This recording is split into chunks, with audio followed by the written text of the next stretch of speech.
Has your wife never had to ask you a question 2 or 3 times at dinner before you answered, simply because you were completely wrapped up in some thought of a business unpleasantry that day and did not know that she had spoken? Welcome to SUCCESSWRKS, your partner in success. If you are someone seeking success in your life and career, subscribe to our channel and use our videos to get some great inputs on how to earn more money and live a better life. Thus far, I have spoken of the breaking and forming of habits and of the acquisition of willpower. But, for the most part, I have given only scattered hints on what to do with your willpower after you have it. Most of these hints have been negative. They have talked to the avoidance of certain acts, and where they have been positive, they have been altogether lofty and abstract. We have now to descend from the empyrean of generalities to the forest of details. Your ultimate ends and yearnings I shall, for the moment, take for granted. I assume that you know what you want, that you have definite ideas on where the treasure of happiness is buried, and that you merely seek aid in securing the implements to dig for it. Your aim in life may be wealth, power, fame, or a partnership in the lime and cement business. Assuming its existence, wherever it may be, and the willingness also to pay the price for it, we have now to inquire how the price is to be paid. Your effort of will is not thrown out all at once. You are not asked to pay cash down in full. You are permitted, nay, you are obliged, to pay for your end in installments, in relatively small efforts of will. But these efforts of will must be continuous and sustained. If you miss a payment, the penalty imposed will be exorbitant, and you will have to make a much greater total payment in the end. On the other hand, if your payments are made promptly, you will find the amount called for diminishing all the time. With most ends, one of the requisites will be the acquisition of knowledge, whether one's ultimate purpose be material success or the pure search for truth. The acquisition of this knowledge will require thought and study will require concentration. Now, this concentration will be mainly of 2 kinds, what I shall call minute-to-minute concentration and what I shall call night-after-night concentration. Minute-to-minute concentration is the ability to keep your mind upon a certain subject for a given period, say for 10 minutes, 1/2 hour, or 2 hours, without interruption. Night-after-night concentration is the ability to specialize in a certain subject or in a certain branch of that subject until you have mastered it thoroughly, before advancing to other subjects. Ere I go further, I may have to justify the consideration of this question by asserting that concentration is primarily an act of will. It need not necessarily be so, any more than any other good or noble or success-forwarding act need be an act of will. If you enjoy working, getting up early, remaining home nights, staying sober, you will do so without effort. If you are interested in a book or in a particular subject, you will read it or meditate upon it without effort. But you need willpower in action precisely because you do not enjoy doing these commendable things. But you need willpower in action precisely because you do not enjoy doing these commendable things. And you need willpower in reading, thought, or writing precisely because your mind will otherwise be distracted by lack or lapses of interest in the subject at hand, or by greater interest in something else. Now, when you take up the sublime task of training the mind to concentrate, you must remember that the act of will involved is the same in principle as any other act of will. Before you begin, you must be certain in your own mind that the end is worthwhile. There is a price attached to concentration, as there is to anything of value. Concentration is not a beautifully abstract quality of mind. We cannot concentrate in general. The very word concentration implies specialization. It means concentrating on some particular thing. When we devote all or most of our time and attention to one particular subject, we must necessarily have less time for other subjects. In other words, we must be content to remain somewhat ignorant of them, at least for a time. This applies particularly to night-after-night concentration. If you devote one evening's study to the quantity theory of money, the next evening to the problem of the freedom of the will, the next to incidents in the life of Theodore Roosevelt, the next to historic types of lampshades, your mind may eventually become an interesting depository of stray bits of knowledge, arousing the same sort of quaint enjoyment in the minds of your associates as an old curiosity shop or a second-hand bookstore in which yellow-backed novels of passion and intrigue rub shoulders with scientific treatises and religious sermons. But such miscellaneous reading is not helping you in any ultimate purpose. You are getting nowhere. You will become neither an economist, nor an ethicist, nor a man versed in biography, nor anything else describable with a complimentary name. By trying to know something about everything, you will not only miss knowing everything about something, but you may miss really knowing anything about anything. Your mind may miss the one advantage of an old curiosity shop, that the pieces of furniture in it, though they may not match each other, are at least in themselves complete. If you give only 1 or 2 evenings to a subject, your knowledge of it may be as useless as a chair with 2 legs. But if you are willing to realize that any useful knowledge whatever requires specialization, that it means keeping evening after evening on the same subject, if you take pride in really knowing something about something, then you will be willing to remain ignorant of certain subjects, at least for a given time.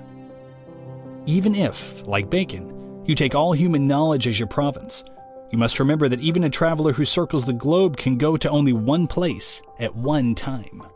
I've spoken here only of keeping to one subject on those evenings on which you do choose to study. I have not spoken of the evenings given to other things. It may not be advisable to give 6 or 7 evenings a week to study. One needs one's play to keep from going stale. But there are limits even to this principle. No man will become an Aristotle or a Duns Scotus on an evening a week. Quote, "Most careers," remarked a newspaper writer recently, "are made or marred in the hours after supper." End quote. What applies to night after night concentration applies with much greater force to minute concentration. If the mind is ever to accomplish anything useful, it must be able to keep itself for a reasonable time on a given subject. The very completion of a train of thought on any subject whatsoever depends on it. And the rules are the same old rules.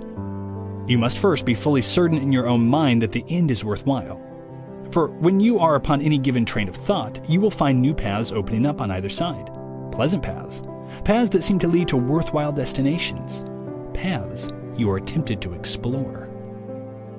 But you must force yourself to keep on the road that you began. You must first get to the end of that. You may make mental note of these potential digressions to return to them at some later time. Or, if you fear you are going to forget them, you may make written note of them as they suggest themselves. Concentration is not a virtue in itself. The value of concentration depends entirely on the value of the subject concentrated upon. The only qualification to this remark is that it may often be better really to concentrate upon a less important subject than to play and dabble with a more important one. For the less important subject, if concentrated upon, will at least be mastered. I have dealt with this subject of concentration rather extensively in a former book, Thinking as a Science. It was there treated mainly from the standpoint of the intellect. Here, it must be treated from the standpoint of the will. But as the two cannot really be kept separate, and as I would only be likely to repeat myself anyway, I take the liberty of doing so openly. Quote, "Much of our mind wandering is due to the fact that we are not fully convinced of the importance of the problem being attacked, or that we regard other problems or ideas as more important. Concentration consists in devoting one's mind to the solution of one problem. During our train of thought, associations bring up new ideas or suggest problems which do not bear on the question at hand. Now, when we wander, when we follow up these irrelevant ideas or suggested problems, or when we happen to glance at something or hear something and begin to think of that, we do so because of a half-conscious belief that the new idea, problem, or fact needs attending to is important. I have already pointed out that if this new idea is important, it will be so only by accident. If we were consciously to ask ourselves whether any of these irrelevant problems were as important as the one we were concentrating upon, or even important at all, we should find 9 times out of 10 that they were not." End quote. Mind-wandering is only a habit. It must be broken just like other bad habits. But, I hear you say, all this is beyond my control. I can't keep my mind in a book when somebody insists on talking in the same room. I can't write anything when the family in the apartment upstairs plays the Victrola. I can't keep myself to a train of thought with constant interruptions. But, with all due respect to you, and with full realization of the risk I run of losing your respect, I insist that you can. You have done it.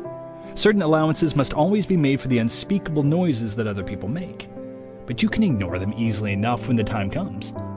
Can you not recall when, as a boy, you read The Adventures of Jack Harkaway and the Chinaman, so that you became unconscious of the very room in which you were sitting?